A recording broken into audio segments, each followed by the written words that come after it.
Hey guys, we're focusing on finding the area of just this one triangle right here, which is inside of my hexagon. So I'm going to go ahead and pull it out and just make it bigger so that I can see it a little bit easier. So I'm just going to redraw it right here. In our last video, we found that the central angle of this was 30 degrees. So that means we're going to use our special right triangle formulas to solve for this area.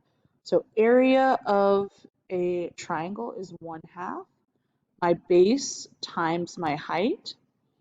Because they gave us the outside of the hexagon as 10 and it's a regular polygon, it means that all of my sides will on the outside will also be 10. So this whole thing right here is also 10.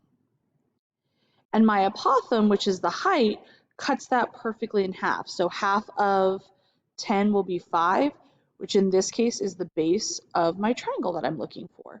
So I already know that this will be 1/2 and times my 5 for my base. So what I need to find is my height still. Because this is a 30, 60, 90 triangle, if you remember my rules, across from the 30, this is just equal to x.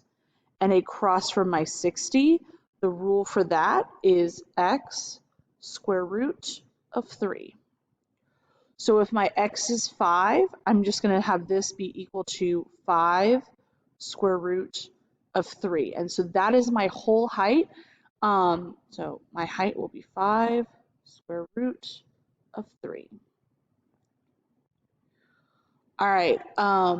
We're going to combine all of our terms that are outside of my radical. Remember, when it's inside the radical, that guy's just gonna stay inside because he's in jail.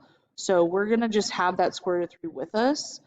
And we're gonna do 5 times 5, which is 25. And because 25 is not a perfect, like it doesn't get divided by 2 perfectly, you can leave it as 25 divided by 2 with a square root of 3, or you can have it as the decimal if you want, which is 12.5 with a square root of 3. And those will be my area of the triangle.